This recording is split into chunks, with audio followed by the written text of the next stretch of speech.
How do you catch a shadow? Kit puzzled over that question from the safety of the dumpster where he hid, standing on his back paws, his little black eyes peering through the black mask of fur on his face. His whiskers twitched while his front claws tapped a rat-tat-tat on the dumpster's metal edge. He had perched himself on a mushy black trash bag, which he had, of course, first torn open to inspect the garbage inside. People, he'd noticed, threw away amazing quantities of lettuce and bread crusts and cheese rinds with hardly any mold on any of it. Now that he'd had a snack, he was ready to capture the shadow. He squinted against the shimmering sunlight overhead. The shadow was an afternoon hunter, and against all Kit's raccoon instincts, he had to be wide awake in broad daylight to catch it. Other raccoons were sound asleep, along with the sensible bats and possums and rats. But Kit wasn't interested in being any kind of sensible. He was interested in catching his quarry. Of course, it wasn't the shadow he was after, but the bird of prey making the shadow, a red-tailed hawk named Valker. Kit had some questions he needed answered, and only Valker could answer them. However, no one in Ankle Snap Alley had ever spoken to Valker before, or at least no one who was still around to talk about it.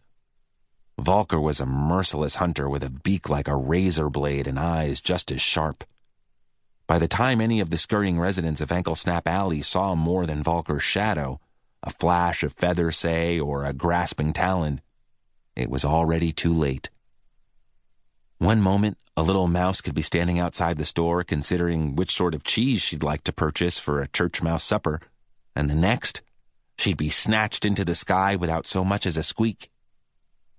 Animals had been vanishing from Ankle Snap Alley since spring began, and if Valker wasn't the one responsible, he'd at least know who was.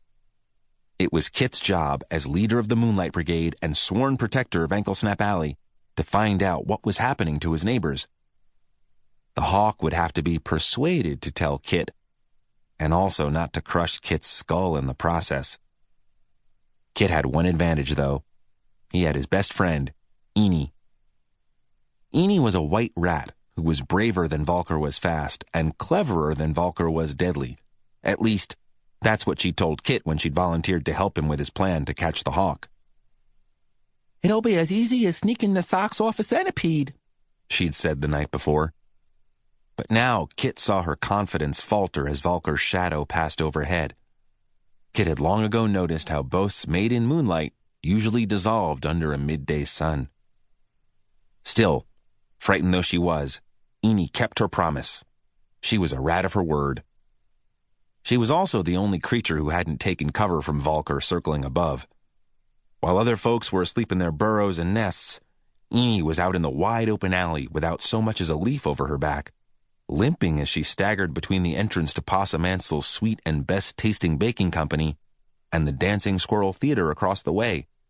Her tiny pink paws clutched at the ground, and her limp-legged stutter steps dragged her far too slowly to make a getaway. To a hunter like Valker, fast food was the food that ran the slowest. Eenie must have looked like a delightful afternoon snack.